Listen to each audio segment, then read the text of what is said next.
now Executive Office Building, which is the big building that's just across West Executive Drive from the White House. No taxpayer money, we're told, was spent on putting the campaign in that war room. The campaign took care of all of it. But here you have, it's the situation here in 2020 where we have to live by, to the best of our ability, these COVID restrictions. A lot of people would say that the president flaunted, if not violated, those rules with the airport gatherings that he had across the country with campaign rallies. But the decision was made to bring it here to the White House so as not to run afoul, at least the Trump International Hotel, of the COVID restrictions imposed by Washington, D.C. So, John, Joe Biden came out at 12:31 this evening, a little over an hour and a half ago now, and the president was going to come out about 5 minutes ago. I mean, you have to wonder if there's ongoing discussion or what took them this long to do this at 2:05 in the morning in terms of how they're going to present their case here. Yeah, well, I think the president might have been waiting to see if Georgia was going to be declared, and when it became clear that that wasn't going to happen because of the suspension of counting there in Fulton County, or at least a reduction in counting in Fulton County, that they probably got an argument together. And I think you're probably going to see the president lay down something of a gauntlet here in terms of the potential for, as he has been saying on the campaign trail, for weeks, if not months now, that the only way that he is going to lose is if the election is stolen. And maybe sort of lay the groundwork here for myriad legal challenges to the outstanding vote or these extended deadlines that we see in many states across the nation.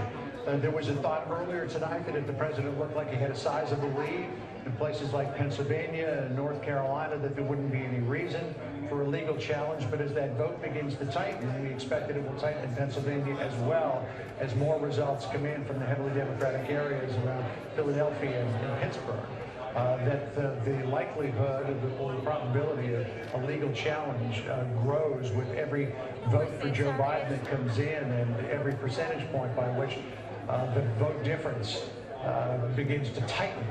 So I think the president may begin to lay the case there that he has to go into court and start to challenge these votes for fear, as the president will likely say, that the election could be stolen from Republicans.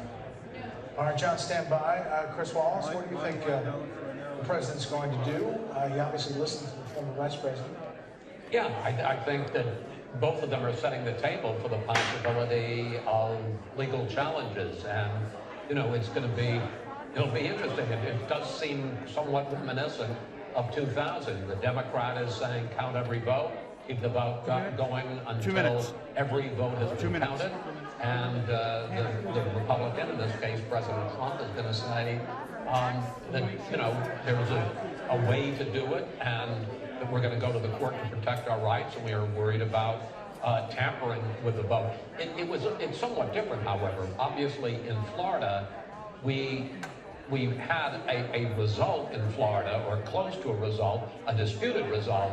But I mean, we're in a situation now where we're nowhere near Pennsylvania counting all of its votes, or Georgia, or a number of these states. So it's a more complicated case for the president to make now than it was in Florida, where all the states have been called at various points. George W. Bush had been declared the winner. Joe Biden, or rather, Al Gore had actually conceded and then had to rescind his concession. And of course, the famous line where Gore said, "You don't have to be snippy about it." So, I mean, this is going to be a more complicated and tougher case for this president to make than it was for George W. Bush. And it's going to be excruciating for the country. Well, I think it would be, so divisive in terms of, you look at the comparison. Let's take a state like Pennsylvania. You look at the rural counties in the middle versus the counties that are strong Democratic counties, Pittsburgh, but also around that Philadelphia area. That's one level of division. But I think you also have to keep in mind, in a place like Georgia, you're looking at votes around the Atlanta area, heavily minority votes. In Pennsylvania, again, we're looking at votes concentrated in the Philadelphia and Pittsburgh area. Again, specifically in Philadelphia, heavily minority votes. And the suggestion that there might be some hanky-panky or fraud or whatever is, again, going to raise the level of division, I think, in the country. I think it just tears our social fabric. Can I just... Let me hold on one second. We have under 2 minutes now before the president, but we do have a call to make. The decision desk is now calling the Montana Senate race for the incumbent, Steve Daines, Republican against Steve Daines, the presidential candidate at one time, ran for Senate. This was supposed to be a Democratic pickup. This is a big hole for Republicans, and you see the 46-47, it's only Democrats +1. Remember, they have to have net +4 to take over control. We're getting to the point, if you look to Michigan, if you look to Purdue and Georgia, if he stays over 50%, that we may, this morning, be able to say that Republicans are going to hold on to control in the U.S. I was just going to say, if you want a pretty good idea what the president's going to say, I just got a fundraising appeal from the Trump-Pence campaign breaking. Democrats plan to steal the election. We're emailing you now to ask you to step up one last time and defend the president. The Democrats will steal the election. We can't let them get away with it. So we are in full-scale 2000 litigation, and they're raising money to begin a legal effort to stop vote counting in various places and to say that the Democrats are stealing the election. But I should point out, finishing my Senate thought, that Tom Tillis has already declared victory in North Carolina. We had not called that race, but he has declared victory down there. It's lining up that Mitch McConnell, after his victory tonight, will continue to be Senate Majority Leader and not minority. And it's worth pointing out that What 2000 was, we have institutions and procedures for settling these kinds of disputes. They held up then, took a long time, a lot of different courts at many levels, ended up in the Supreme Court, but it was handled. We're designed, we have checks and balances and processes. They worked then, my guess is they'll work now. They'll work now, and in the end, people by and large will accept it. At least they won't refuse to accept it any worse than they refused to accept Donald Trump's clear victory 4 years ago. I might also add about 2000, by the way, that the slogan of the Democrats was, we want to count every vote. But they didn't really want to count every vote. They wanted to count votes and keep counting votes in parts of Florida where they believed they would pick up votes. They didn't want to count anywhere else. David Boies, who was the lawyer for the Trump team, acknowledged that in his book. The Bush team. I'm sorry, did I say The Trump team. It's the Bush team. You mean No, it was the Gore team. the Gore team? Yeah, David Boies was the Gore team. Sorry. And he said in his book that they didn't want to go counting more, try to count in the county, but they didn't think they were going to pick up. Well, that's what's going to happen here too. Yeah. Don't you think that you're going to start saying, well, you can count them here or don't count them there, and there'll be obviously objections to what's going on in Philadelphia or what's going on in Georgia now in Fulton County. I wish I were as optimistic as you, and certainly I don't think the country's going to come apart about it. But That's what I'm saying. this is the last thing the country needs. I mean, so many people are close to a political nervous breakdown, and it seems to me this is going to put us closer to the edge of that. it's a 2020 cherry on the top of a really awful Sunday that the country really does not need. And that, I think, is one of the most difficult parts of watching all of this unfold tonight. It's starting to look, we did some history lessons earlier, but it's like 1896, Hayes and Tilden, post-Civil War, during Reconstruction, of an election that went on for months with no resolution until it was finally decided. Back then they used to do the inauguration in March, and I believe it dragged on for 3 or 4 months. 4 months counting. But here's a benefit. We are now 13 minutes with Britt still here as we wait for President Trump Every minute's a bonus, to Britt. speak. Dana, your thoughts as we get ready to hear from President Trump? I can hear Biden snoring now. Having worked in the Bush White House, that Bush v. Gore decision, it was deeply scarring for a lot of people, and we all remember it. We were there covering it. I went to bed that night thinking President Bush had won, and woke up in the morning with my husband saying, "I'm so sorry, I didn't win." And it still weighs heavy on people's minds, and at the time there was no incumbent in the White House. But one thing that's really different about this, look at this setting, where President Trump is going to be speaking from the East Room of the White House, just below the residence that he calls home, the People's House. I think that feels a little bit different tonight. Well, it also felt different for the Republican National Convention. the final speech on Thursday night to be on the South Lawn. We were there, and you know, this White House for this president, in an age of COVID-19, has been the place where he is delivering the big moments. And this is obviously one of the biggest as he tries to hold on to a re-election.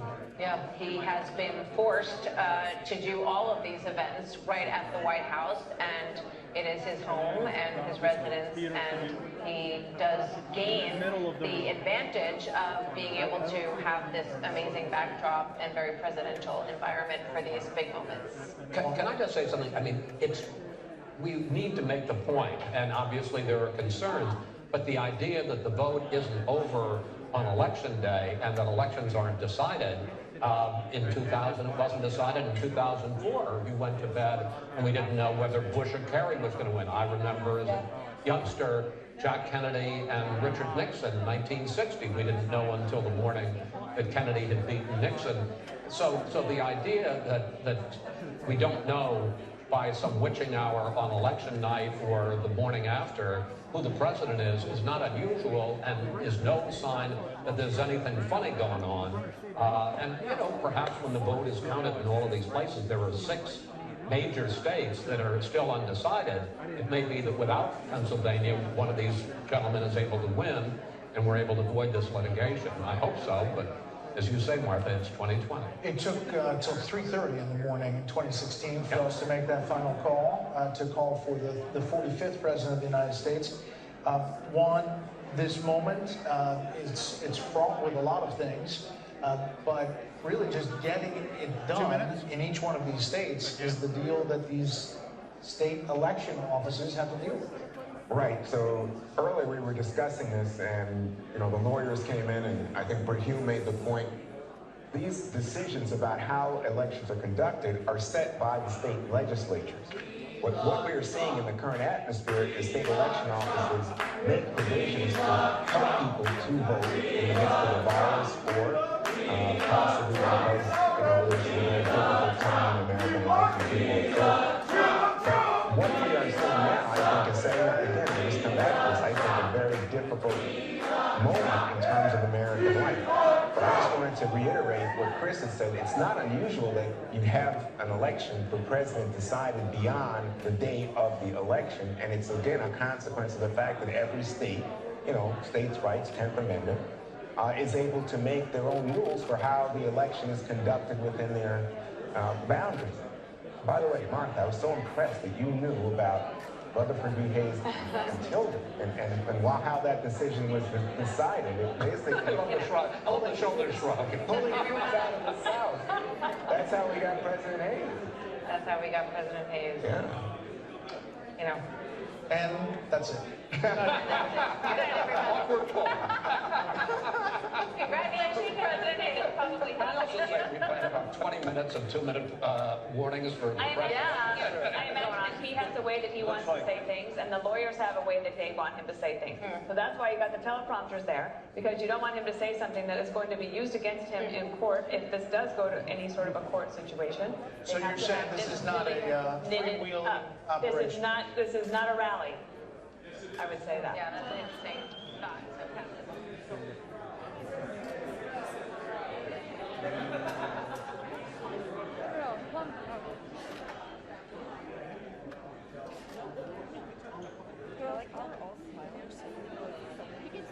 You can tell with the eyes.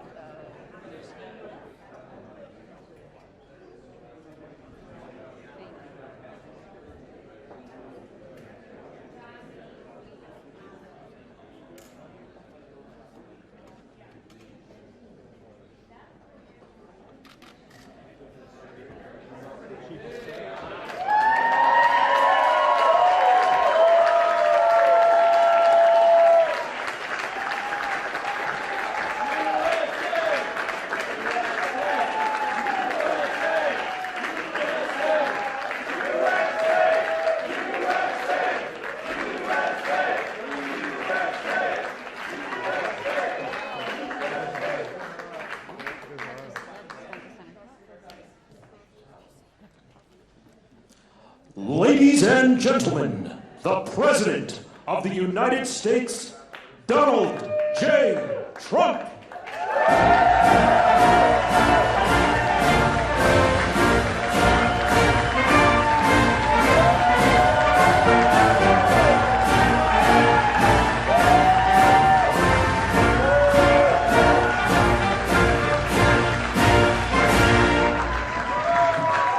thank you very much.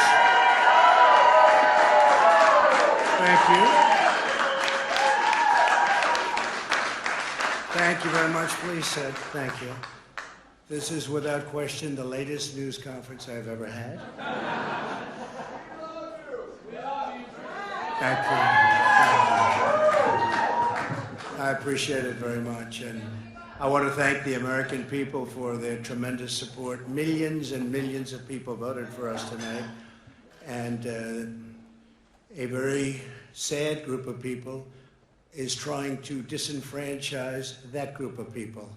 And we won't stand for it. We will not stand for it. I want to thank the First Lady, my entire family, and Vice President Pence, Mrs. Pence, for being with us all through this. And we were getting ready for a big celebration. We were winning everything, and all of a sudden it was just called off. The results tonight have been phenomenal, and we are getting ready. I mean, literally, we were just all set to get outside and just celebrate something that was so beautiful, so good. Such a vote, such a success. The citizens of this country have come out in record numbers. This is a record. There's never been anything like it. To support our incredible movement. We won states that we weren't expected to win. Florida, we didn't win it. We won it by a lot. And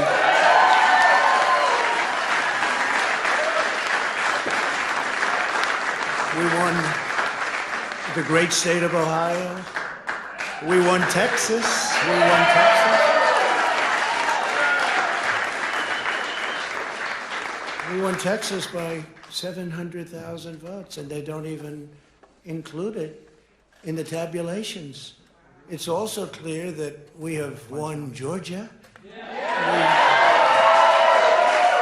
We're up by 2.5% or 117,000 votes with only 7% left. They're never going to catch us. They can't catch us. Likewise, we've clearly won North Carolina, where we're up 1.4% or 77,000 votes with only approximately 5% left. They can't catch us.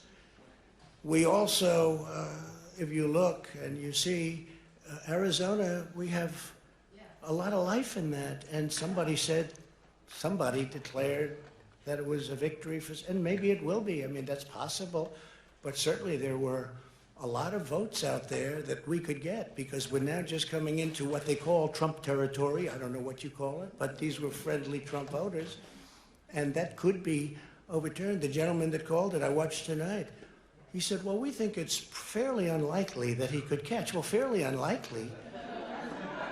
And we don't even need it. We don't need that. That was just a state that if we would have gotten it, it would have been nice, Arizona. But there's a possibility, maybe even a good possibility. In fact, since I saw that originally, it's been changed and the numbers have substantially come down just in a small amount of votes. So we want that obviously to stay in play. But most importantly, we're winning Pennsylvania by a tremendous amount of votes.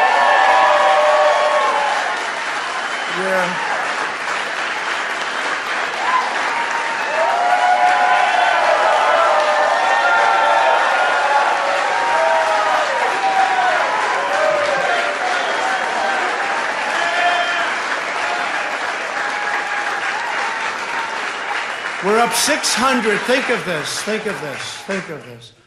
We're up 690,000 votes in Pennsylvania. 690,000. These aren't even close. It's not like, oh, it's close. With 64% of the vote in, it's going to be almost impossible to catch. And we're coming into good Pennsylvania areas where they happen to like your president. I mean, it's so we'll probably expand that. We're winning Michigan, but I'll tell you, I looked at the numbers. I said, whoa. I said, wow, that's a lot. By almost 300,000 votes, and 65% of the vote is in. And we're winning Wisconsin, so we're winning. We don't need all of them. We need, because when you add Texas in, which wasn't added, I spoke with the really wonderful governor of Texas just a little while ago, and Greg Abbott, he said, congratulations. He called me to congratulate me on winning Texas. I mean, we won Texas. I don't think they finished quite the tabulation, but there's no way. And it was almost complete, but he congratulated me. Then he said, by the way, what's going on? I've never seen anything like this. Can I tell you what? Nobody has. So we won by 107,000 votes with 81% of the vote. That's Michigan. So when you take those 3 states in particular, and you take all of the others, I mean, we have so many, we had such a big night. You just take a look at all of these states that we've won tonight, and then you take a look at the kind of margins that we've won them by. And all of a sudden, it's not like we're up 12 votes and we have 60% left. We won states, and all of a sudden, I said, what happened to the election? It's off. And we have all these announcers saying, what happened? And then they said, oh, because you know what happened? They knew they couldn't win. So they said, let's go to court. And did I predict this, Newt? Did I say this? I've been saying this from the day I heard they were going to send out tens of millions of ballots. I said exactly, because either they were going to win, or if they didn't win, they'll take us to court. So Florida was a tremendous victory. 377,000. Texas, as we said. Ohio, think of this.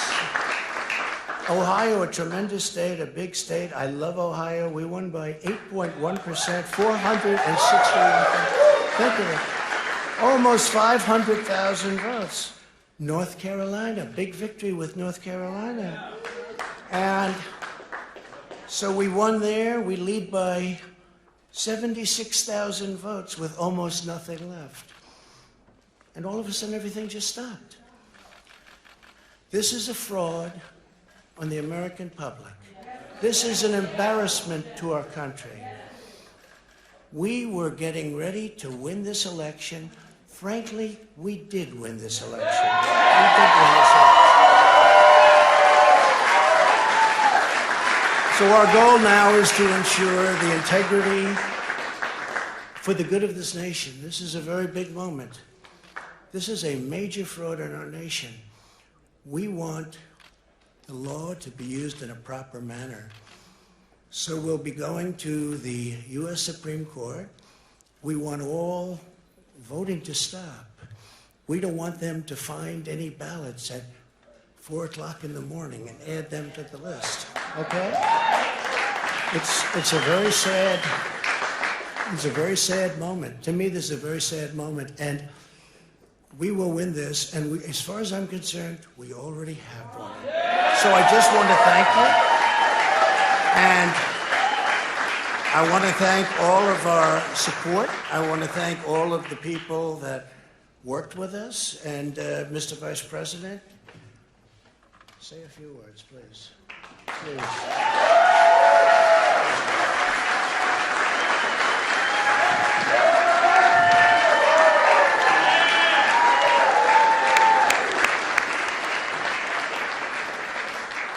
Thank you, Mr. President. I want to join you in thanking more than 60 million Americans who have already cast their vote for 4 more years for President Donald Trump in the White House.